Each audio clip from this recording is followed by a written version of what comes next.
Praise the lord. ప్రభు అయిన యేసుక్రీస్తు నామమున మీ అందరికీ శుభవందనాలు తెలియజేసుకుంటున్నానండి. బెరాక ప్రేయర్ హౌస్ బిరంగూడ వారు నిర్వహించు అనుదిన ఆజ్ఞలకు మిమ్మల్ని అందరినీ ప్రేమపూర్వకంగా ఆహ్వానిస్తూ ఉన్నాను.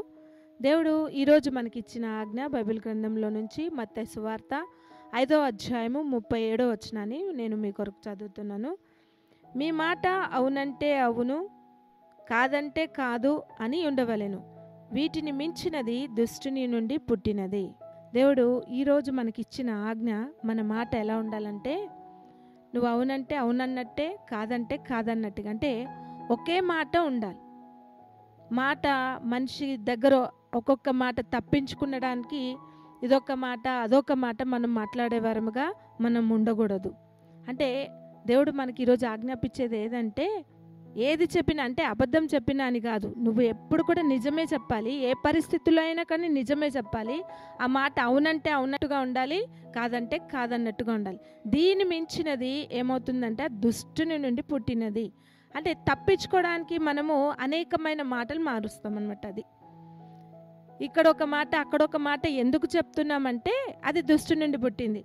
ఇక్కడ తప్పించుకోవడానికి, లేకపోతే వీళ్ళ నుండి మంచి అనిపించుకోవడానికి ఉద్దేశించో, లేకపోతే ఇంకేదో ఉద్దేశించో మన మాట మారుతుంది. కానీ దేవుడు చెప్తున్నాడు, నీ మాట అవునంటే అవునుగా ఉండాలి, కాదంటే కాదుగా ఉండాలి. అది తప్పించుకోవడానికి కొన్నిసార్లు మనము ఒట్టు కూడా పెట్టుకుంటాం కదండి.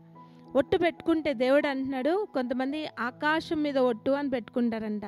మీరెవరు ఆకాశం మీద ఒట్టు పెట్టుకోవడానికి? అది నా సింహాసనము అని దేవుడు ఈరోజు సెలవిస్తూ ఉన్నాడు. భూమి మీద ఒట్టు పెట్టుకుంటారు కొంతమంది. భూమి మీద ఎందుకు ఒట్టు పెట్టుకుంటున్నారు? అది నా పాదపీఠము. యెరూషలేము మీద ఒట్టు పెట్టుకుంటారు. యెరూషలేము అది మహారాజు పట్టణము. నీ తల మీద నువ్వు ఒట్టు పెట్టుకుంటే నీ తలని ఒకటి తెల్లగానైనను లేదా ఒకటి నల్లగా ఆయనను చేయలేనప్పుడు నీ తల మీద నువ్వు ఎందుకు ఒట్టు పెట్టుకుంటున్నావు? పేతురు గారిని మనం చూస్తాము, బొంకినప్పుడు ఒట్టు పెట్టుకోవడం మొదలు పెడతా ఉంటాడు. నేను ఆయన్ని ఎరగను అని ఒట్టు పెట్టుకుంటాడు.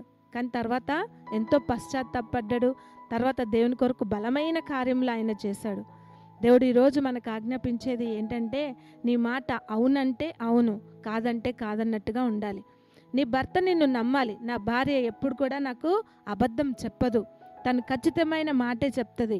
మనల్ని నమ్మి ఎటువంటి పనైనా మనకు అప్పగించేటట్లుగా మనం ఉండాలి. మన ఇంట్లో అయినా కానీ, మన ఉద్యోగంలో అయినా కానీ, మనం ఈ లోకంలో ఎక్కడ జీవించినప్పటికీ కూడా అదొక సాక్ష్యముగా మనకు నిలబడాలి.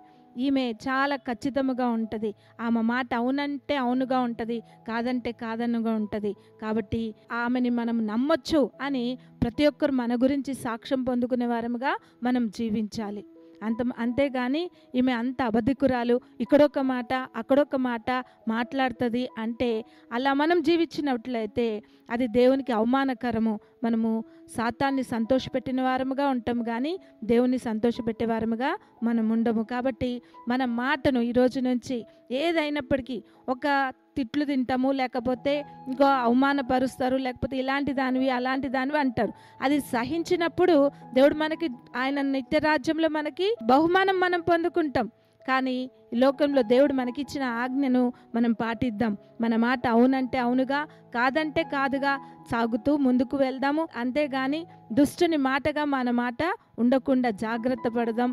అట్టి కృప దేవుడు మనందరికి కూడా అనుగ్రహించునుగాక. చిన్న మాట ప్రార్థన చేసుకుందాం. పరిశుద్ధుడా, మహాగణుడా, నీకు వందనాలు, స్తోత్రాలు చెల్లిస్తున్నాం. నాయనా దేవా, మమ్మల్ని అనేక రీతులుగా హెచ్చరిస్తూ, గద్దిస్తూ, ఆజ్ఞాపిస్తూ, ప్రభా నాయనా దేవా, ఈ లోకంలో ఎలా జీవించాలో మాకు నేర్పిస్తున్న పరమ తండ్రి, నీకు వందనాలయ్యా. నాయనా, మా మాట అవునంటే అవునుగా, కాదంటే కాదుగా ఉండుటకు సహాయం చేయండి. ఆ రీతిగా మేమందరం కూడా జీవించే కృపను దయచేయమని యేసు నామమున ప్రార్థించి వేడుకున్నాం తండ్రి. ఆమేన్.